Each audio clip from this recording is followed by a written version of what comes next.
You're listening to Mid-Atlantic Gravel, Travel, and Dirt. Hi,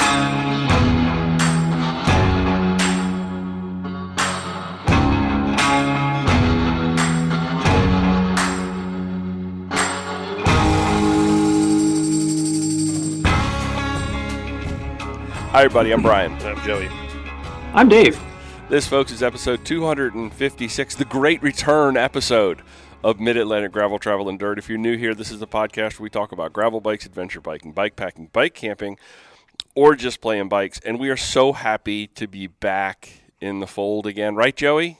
Yeah. We've had a whole bunch of stuff going on. Don't want to get into all the details, but we are so glad. We've heard from so many people on Instagram and emails and Facebook messages saying, what's going on? Are you guys all right? And we are fine.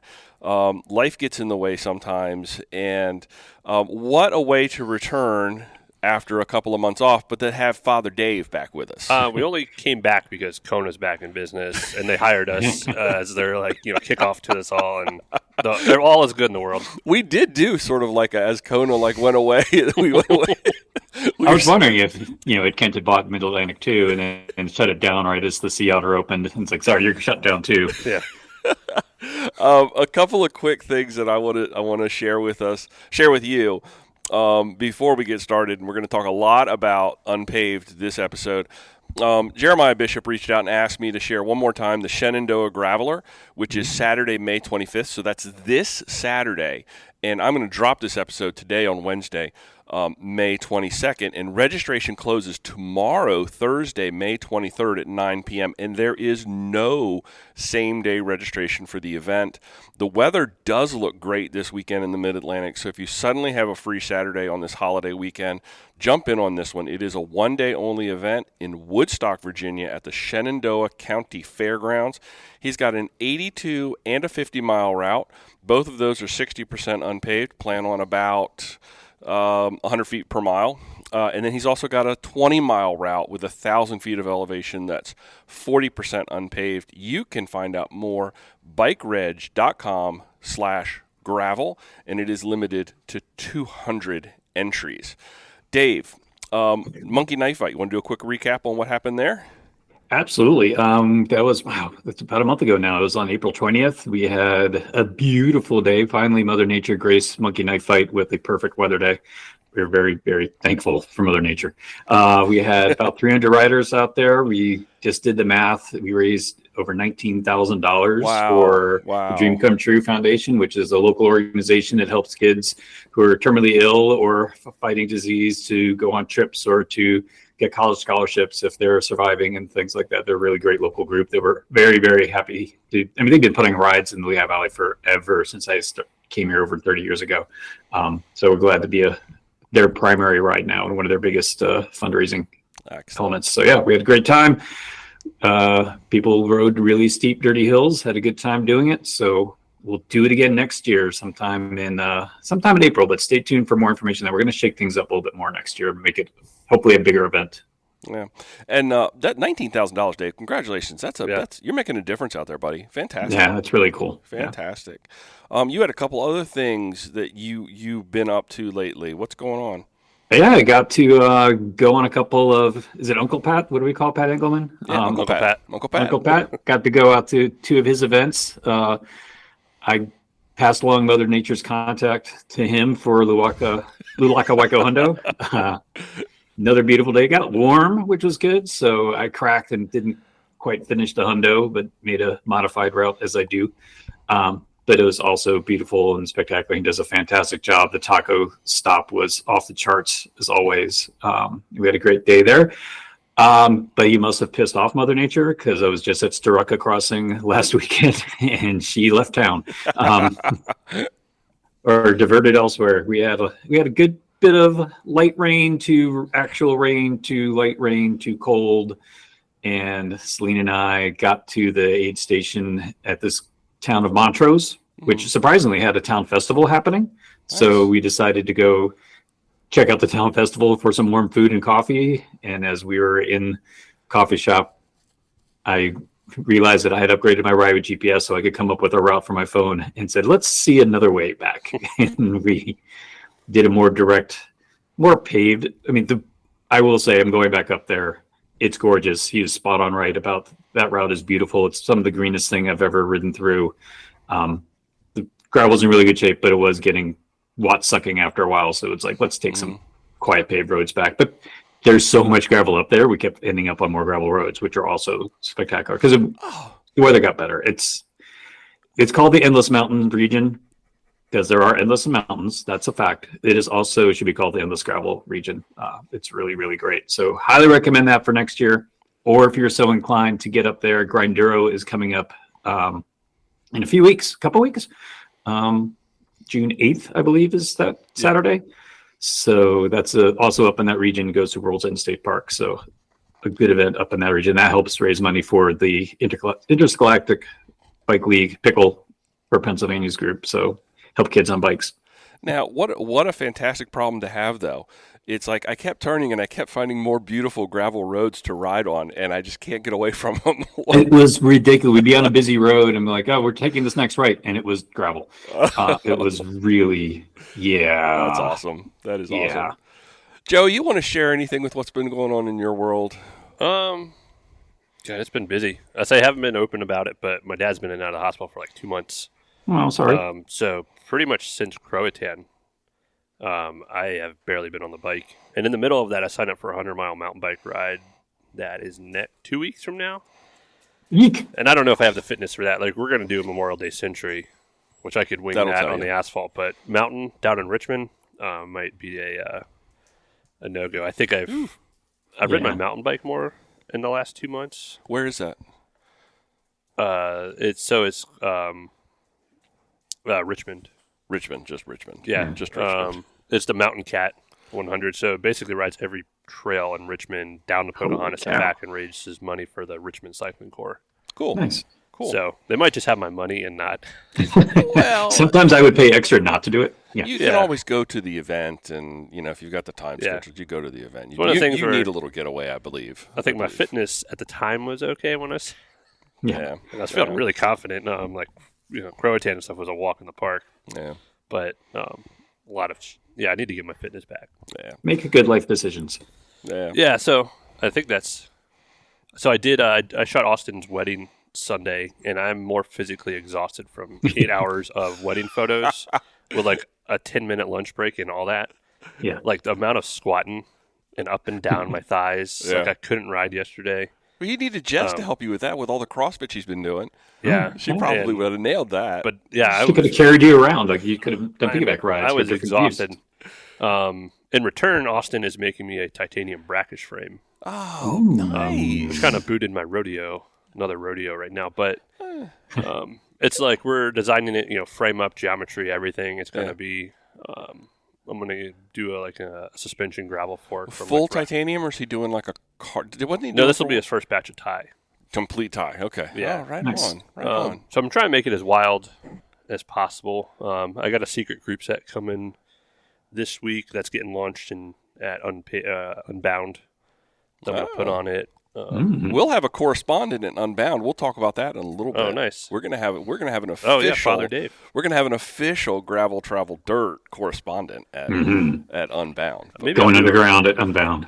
Return to that next year, but yeah, I'm gonna try to build a wild.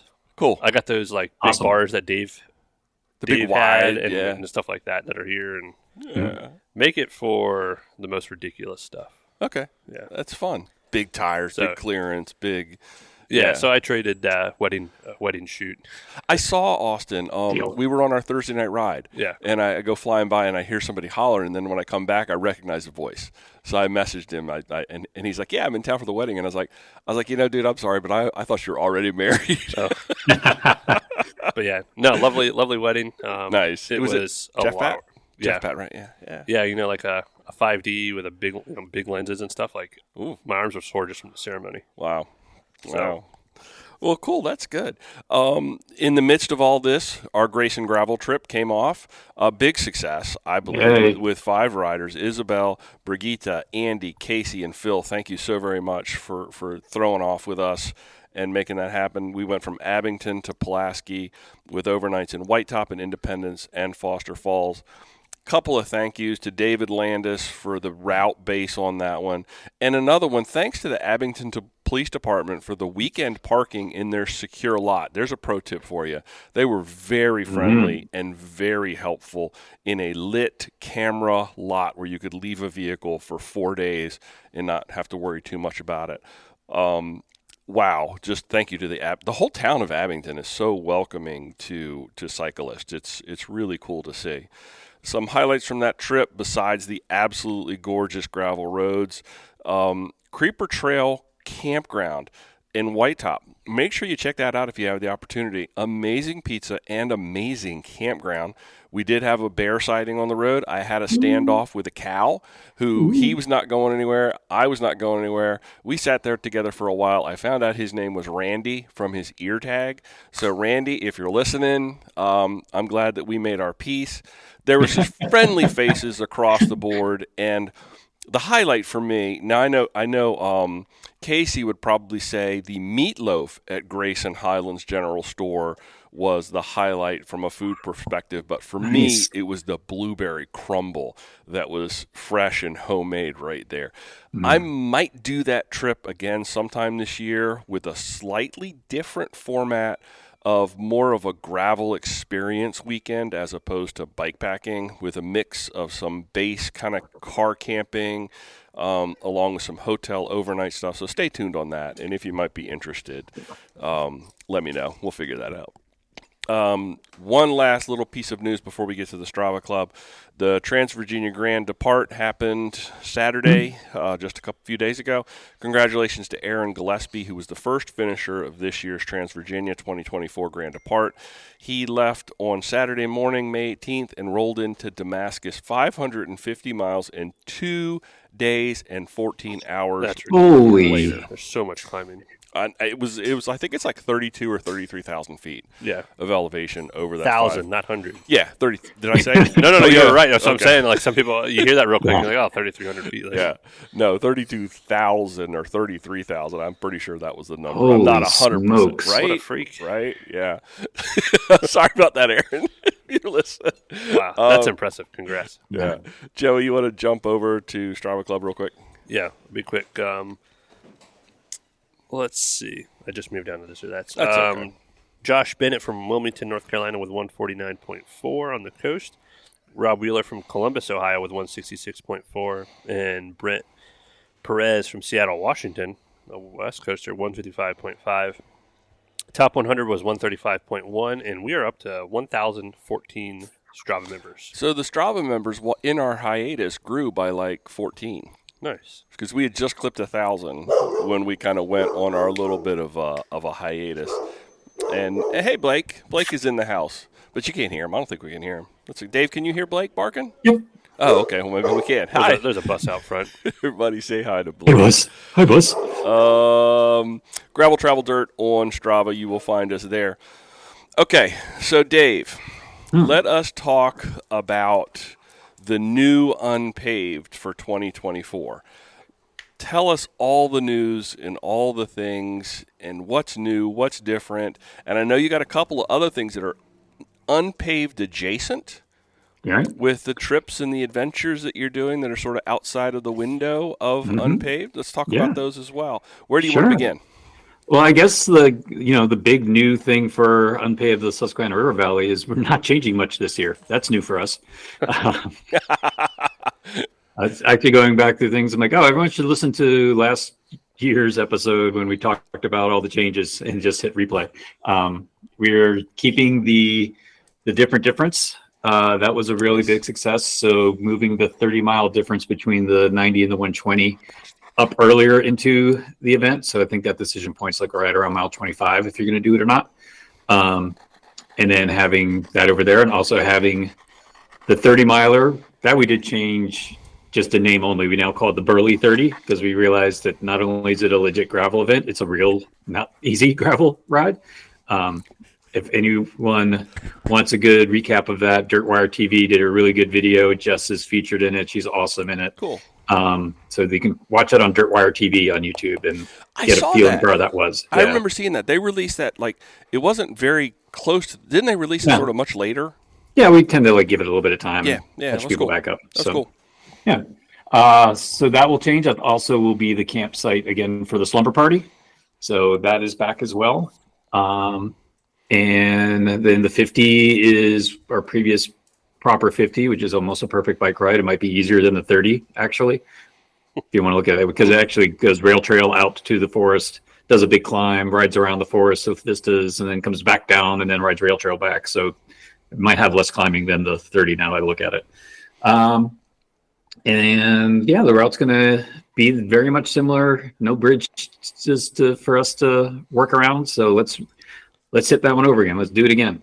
And this will be popular. My yearly reminder for everybody to bring a light for that tunnel because you don't want to fall over in the middle of it. It's fine. It's just close your eyes. I've never ridden with a light in there. Yeah, use the force, Luke. I did book my site already for nice, and I have too. World's End. Yeah. No, that's not World's End. RB Winner. Yeah. RB Winner. Yeah, sorry. I was RB Winner. like Grinder like 3 years ago. And then I think Casey actually jumped on. Casey asked me what Casey found. Nice. So I think we're all camping in the same kind of place. Anyway, sorry, Dave. There's one less site for us to book. Thanks. I booked them all. I'm going to charge 40% extra. Deal. You got it. It takes off my to-do list. All yours. That's true. Actually, the one other new thing is thanks to leap year, it did move back a week. So it's going to be October 13th. Ah, okay. Nice. Yeah, we align it with the Columbus Day, Indigenous Day weekend, because that also aligns with Lewisburg's fall break. Mm-hmm. I'm sorry, not Lewisburg. Bucknell University's fall break. So Lewisburg is a little more empty for us. So that's a good thing. So we just stay in alignment with that weekend. Cool. So yeah, that'd be the big changes for unPAved, unless I'm forgetting something off the top of my head, but I don't think so. There's a lot of information up on our website now. The registration is open. We have 1,000 or so spots for unPAved, the 50, 90, or 120 distance, which you just sign up for unPAved, and you can choose whatever those distances that day. And then also Burley 30, which is the remote start finish. So that one doesn't require a separate registration because you can't just choose on the fly. And also the slumber party. And we are making the 200 more of a legit event this year. So last year we kind of put it out, I won't say in secret, but maybe not all that publicized because we weren't sure how it would go and we didn't want to make a big deal of it when we weren't sure how it would go. It went very well. I mean, you guys had Cass on and they thought it was great, which is shocking because they had a very long day. Long several days, I believe. I remember a long couple of days. But that episode was very reaffirming that there's something there. So I was really glad that they got a chance to share those stories. So we got to hear it straight from there and not like telling us what it was. I did get some very direct feedback from other riders, which was good. It was very constructive criticism. I think the favorite line was, but that was my own fault. I understand when people see, 200, they think it's more like the Unbound 200 or Gravel World 150. That's not the case in central Pennsylvania. It adds up to more of a 24-hour ride to do stuff up there. So we are setting it up. It still requires an application. So first you apply, then once approved, you can register. We're still working on the route. It'll be 200-ish miles. It'll have some chunk in it. We're going to try and keep the chunk early on so it's not much of a beat down to the end of the day. We're also going to do a mass start in the afternoon, like around 2:30 or so at the Fall Festival. So we get a little, fun send-off. Oh, fun. Yeah.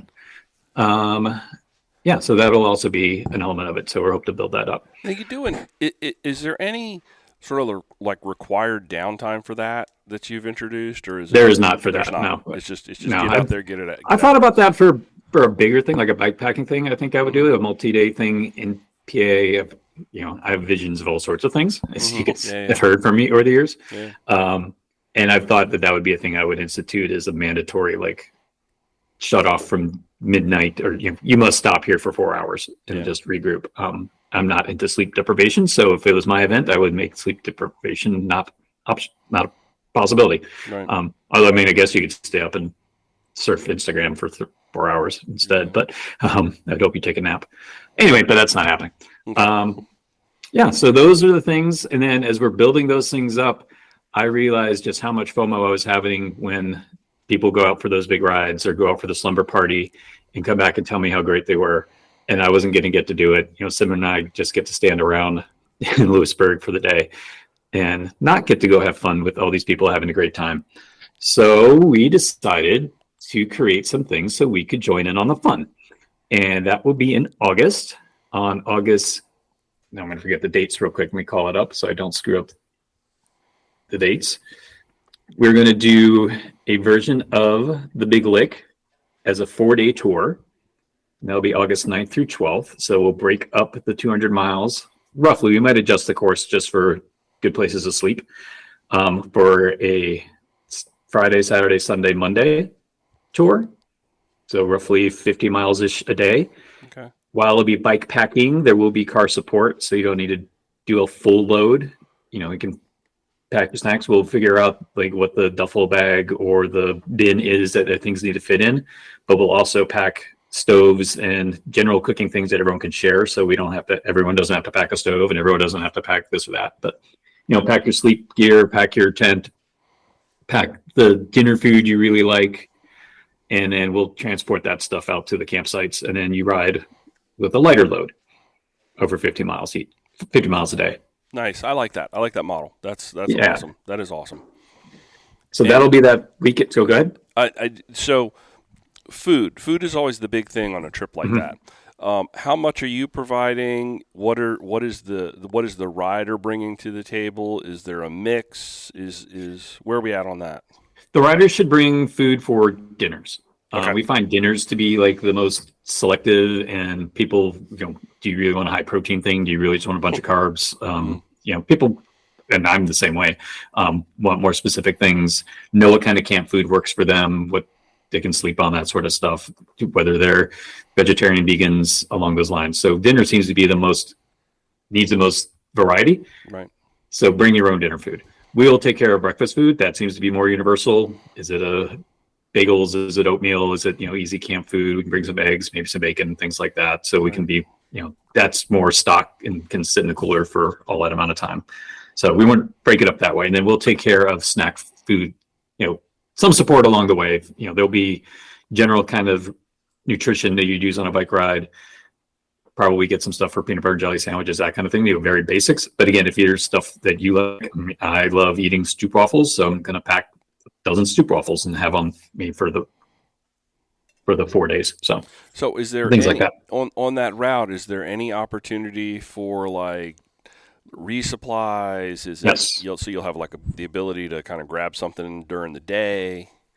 Day one, not so much, although depending where we set up the camp, there could be either a place we could grab a dinner meal before camp or a breakfast meal after, if we want to like take care of like a diner sort of situation. There's one near there, but we're not sure how it's going to situate on the course. Day two, we might go into Milheim, which is a really cool town that has a Elk Creek Brewery and Cafe. They have an amazing brunch set up, so we might swing into there if they have us. And there's also a grocery store in town. Cool. And then day three, depending how we go, there's a country store that's really adorable. Selena and I stopped there on our last ride out there, where you can get soup or SpaghettiOs and, I think there's ramen, stuff like that. And pack those in. It's a short ride to camp. And then we would hopefully be able to also, on that Monday when we get back into town, if we start and finish in Mifflinburg, hang out at Rusty Rail and, have a meal afterwards, have a nice, delicious Rusty Rail meal, pierogies and burgers and all that good stuff, wings. Now I'm having FOMO because that is going to be right at the window of time that I am going to be eagerly anticipating granddaughter number 2's arrival. And so I will not be able to be there for that because. And I mean, while I was all about your family coming up for our wedding in Lewisburg, I'm not going to say we're not going to have deliver a child out in camp. There's no delivery options available. Nope. No, yeah. Okay, so that's weekend number one. That's weekend one. That's the 9th through the 12th. Now, weekend number 2 is set up a little differently. Tell me about that one. That one's set up more as a slumber party.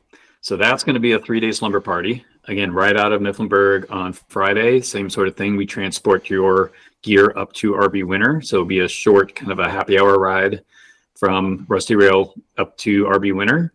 Maybe stop at a Vista around a sunset-ish sort of vibe. And then pull in and set up camp Friday night at RB Winter. And there we stay. So it's not a move to the next campsite the next day. The next day, we're going to do, still working on things. I think it's a 30 or a 50-mile option around RB Winter. So probably the Burley 30 will be one option, or Burley 30 plus if people are like, oh, I'm game for a full day of riding. Let's go add on some things. There's more to the north that we can explore. There's plenty, but you'll figure what the vibe is. At this point, I know the area fairly well north of there that's not been on the course. Brett Chatterton knows it really well, so we can make it up as we go a little bit, depending on the group of people that sign up for it and the weather and all of that sort of things. We have options. And then come back to camp. So the summer party night 2 is in effect. And then the next day is Sunday. We will ride out. And again, we'll do a variation. It can be a fairly direct if people need to head back or the weather's not awesome, or we can go 50, 60, 70 miles if people are game for it all the way back to Mifflinburg. And then we'll take like the back part of the unpaved route and do as much of it or as little of it as we want to do. We'll probably break up into a couple groups for that. So that way we get to play in the slumber party. Same question on that one. How does the food situation shake out? That's always the same question. Plan. Bring your dinner food, bring the things you like to have, your comfort food, and then we'll take care of breakfasts and snacks, and then probably, depending on the Saturday ride, maybe more of like a first supper or late lunch sort of vibe. So, what are your numbers? What are your registration numbers going to look like for each one of those 2 events? We are going to cap these at 20 people each. Okay. We want these to be small. We want these to be intimate. We want these to be fun. We want this to be manageable. We want to learn how to do this right. I have a feeling that this is the kind of thing we can do more of in Pennsylvania, having explored more and more. So this is the kind of thing we want to do more of. So we want to do a couple in an area we know really well, an area we want to go watch people ride it as they're out there. Yeah. And then learn from it a little bit more and go from there. Excellent. Go ahead. I'm sorry. I was going to say, maybe I'll just drop it in now, but I can also do it later. Want to offer Mid-Atlantic Gravel Travel Dirt listeners a discount to be able to get in on it. So make sure I get these codes right. I just set them up this morning. So, numbers. So 20% off either one of them, the tour or the camp, or both. Come spend the week up there with me. I'll be there the few days discount. in between. Woo! I thought you were going to add money for listeners. It was like a second. Well, these are also, we didn't make these like dirt cheap. We just made these like reasonable, affordable. We think this is what we can do and pull these off, and we'll continue to do them. So I'll give you the prices in a second. But it'll be 20% off on all these because the prices for each, the tour is $475, or you can do the tour and get an unpaved entry at the same time, and that'll be $615. So you get a pretty good discount on signing up for unpaved if you do them together. Gotcha. And then the 3-day slumber party, that is $300, or if you do it and an unpaved entry, that'd be $440. We're also doing a 1-day option on the camp on the slumber party. So if you just want to come up and ride on Saturday, you're welcome to do that for $100. I tell you, Dave, I think this is the future of bike adventure, in my opinion. I was on a call last night with Adventure Cycling where they kind of tried to present their strategic plan coming for 2025 and the tour models, and it just seems like the whole industry is kind of up in the air. You've got that upper tier, your Trek Travels, your back roads, your Discoveries, where they really take care of you and they drop you on e-bikes, but then there's that middle ground that kind of seems to be falling apart, and I think these entry level 3 and 4 day adventures that are either traveling point to point or base camp that are semi supported, I firmly believe that is a model that is going to grow as we move forward. So I think you're really onto something. I'm excited to see you doing it, and I think you've got a great program, great plan, and people are going to have questions, and Dave will have all of the answers. They will make up a lot of answers as we go. That's the way you do it. Now, you've got one more piece of news to share before we dive into this or that, because you're going to be in Emporia for Unbound, and you're going to be doing something fun and special for us. Yeah. Tell folks about that.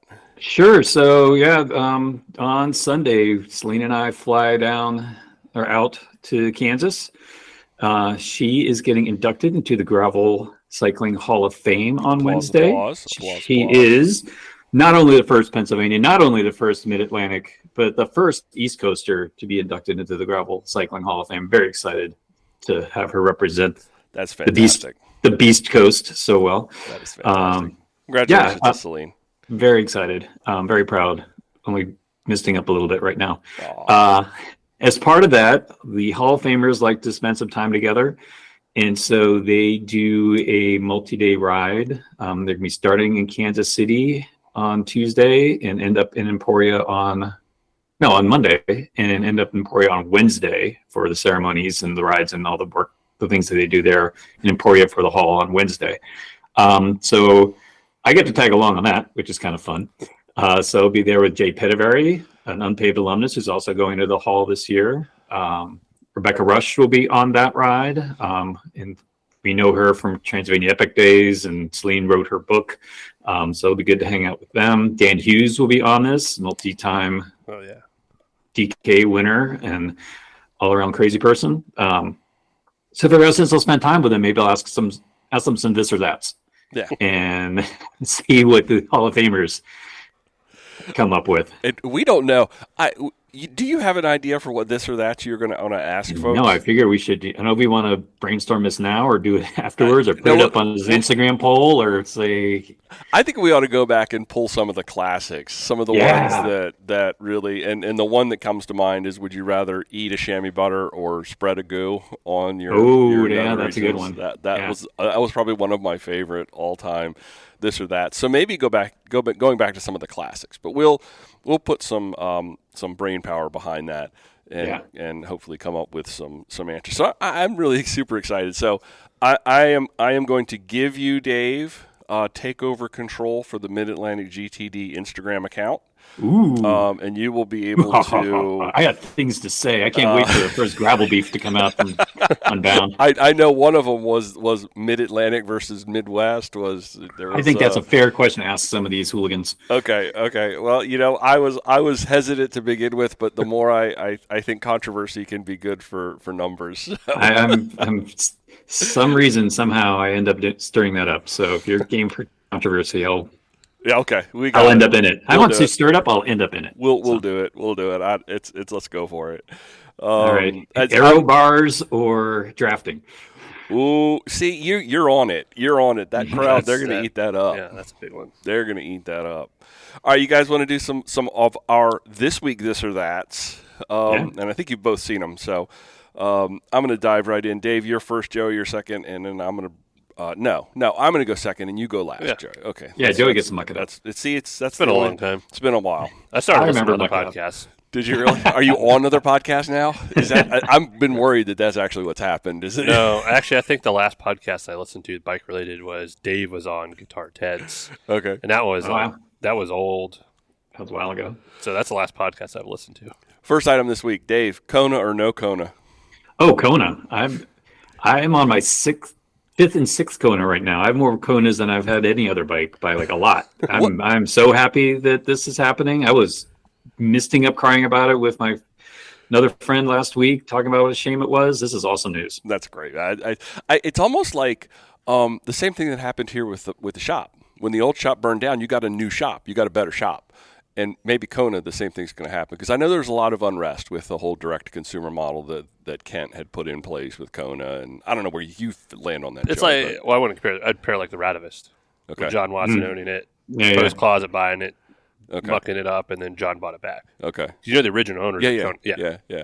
The original owners have. I mean, it's still hard. Like, let's not say it's all going to be like rainbows and whiskey rivers now. No, who knows what's still going to happen with it? But at least we have something to report. Yeah. So we're all pro Kona. Well, I don't know. Just kidding. I didn't really give you a chance to We still have two or three of them in the family, but I've had a lot. And I am so curious about Dave's answer on this one. Oh, I did not look ahead. So competitive e-bike categories, yay or nay?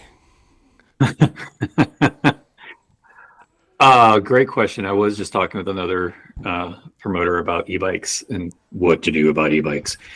And we can't police them without like looking at every bike as it goes through the line. Like they're now getting so close to quote unquote normal looking bikes. Yep. That Specialized Creo, I would know that looks like just a fatter down tube, like the old Cannondale down tubes. Like I couldn't pick it out from a crowd. Yeah.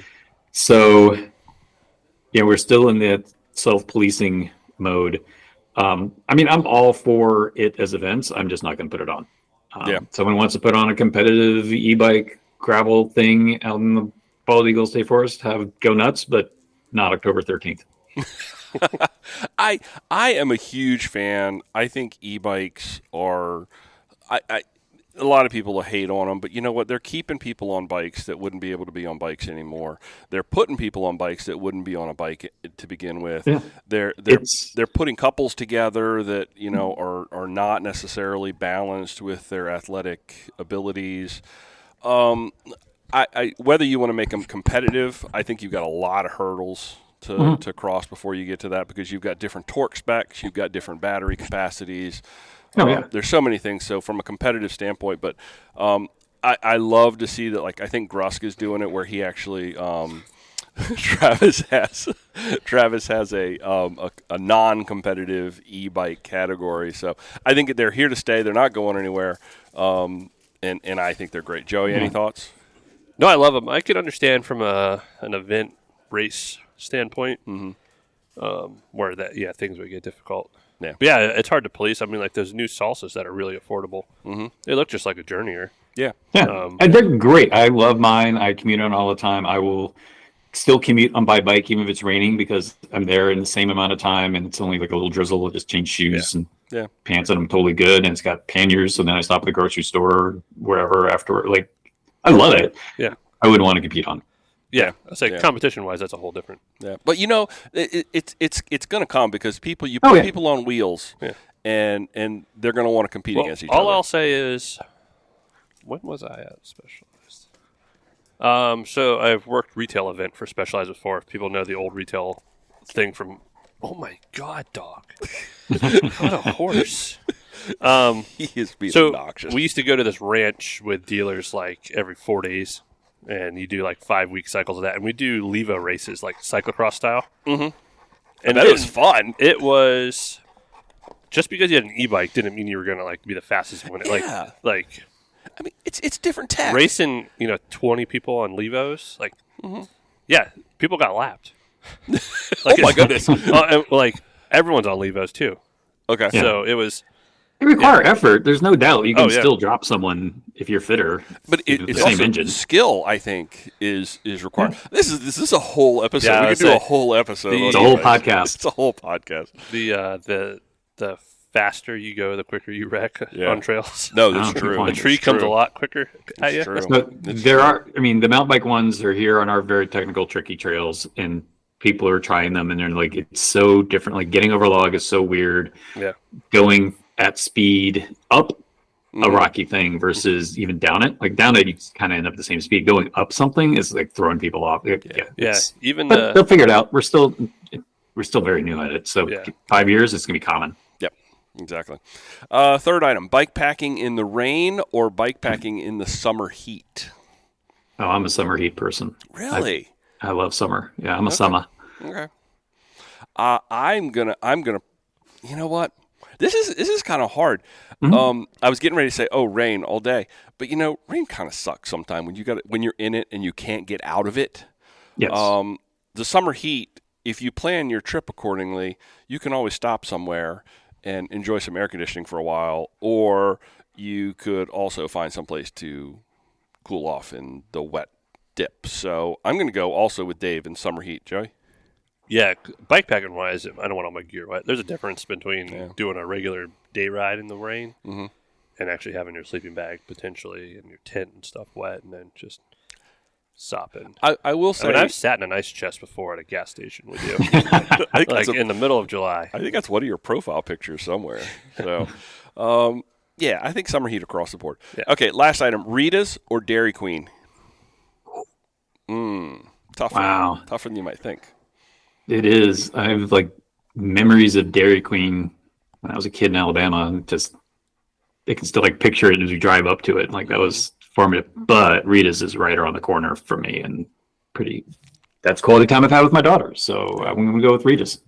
So I love the Rita's model of having like that little outdoor kind of like, it's not like somewhere you go in Dairy Queen, you go inside and you have to order and you can go back. There's no really where to hang out outside.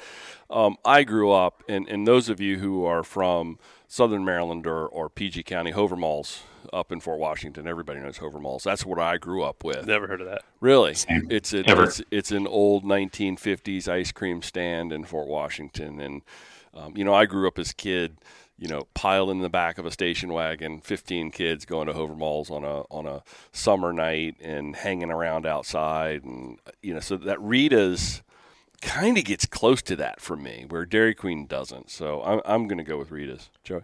Didn't Dairy Queen used to have corn dogs for a while? Yeah, I think they might still. Yeah. But we have a There's Rita's. food at Dairy Queen. That's a fact. The chicken tenders are good at Dairy Queen. Really? But we have a Rita's about 30 yards from the shop or 40 yards. Yeah. So it's really nice after a ride or in the middle of a summer day while we're working. I was going to say, I can eat the custard. I love just getting custard. It doesn't upset my stomach like dairy. Really? Yeah, like regular. Oh, there you go then. huh? It's good. I still They had coffee flavor last week, and then they don't have, you never know what you're going to get. They still. I'll do the milkshakes over there, but they still sometimes kind of get me the dairy. I was going to say you could throw a rock at the Rita's and hit it from the front of the bike It's like shop. a pitching wedge from here. But literally, if you threw a rock over there, you might hit somebody. So I don't think you really want to use that. It's very close. It's great for evening rides. Okay, folks, y'all ready? Unless there's anything else, we're going to go ahead and shut this one down for the week. Well, I thought I'd miss this or that because I got another call. No, I'm watching the clock up Thanks. here in the top right-hand corner, Joey, and I got you. One thing, because I don't think I actually said them, but that's all right. It rewards people for staying through this or that. The codes for coupons. It's like every good YouTube video. You got to wait till the end. What a great promoter I am. Yeah, you get 20% off. I'm just going to tell you what it is. Sign up today. It'll be Tour 20 for the 3-day Big Lick Tour, all caps TOUR 20, one word, Tour 20. And for the slumber party, the 3-day slumber party, it'll be Camp 20, CAMP 20, all caps, all one word. Excellent. Tour 20 and Camp 20. Cool. Is there a 420? That was a monkey knife fight. Okay. Joey's not even paying attention. No, I'm paying attention. That's okay. All right, so I'll put those codes in the show notes, so go find them over there. Thanks, everybody, for listening to this episode of Mid-Atlantic Gravel, Travel, and Dirt. And, Dave, we're going to have you back more frequently, I believe. Yay. How can folks get in touch with us, Joey? Well, like Dr. Gabe is here. He can come actually touch us. But I'm at, what's our Instagram now? Mid-Atlantic GTD. You got it. Dave will have full control of that for the rest of it. Touch me there. For next month. And then our website's graveltraveldirt.com.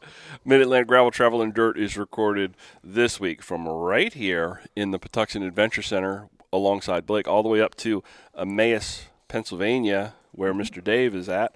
Father Dave, thanks for riding along. Until next time, do good, be nice, go slow, respect others. Love you, bye. Love you, bye. Love you, bye.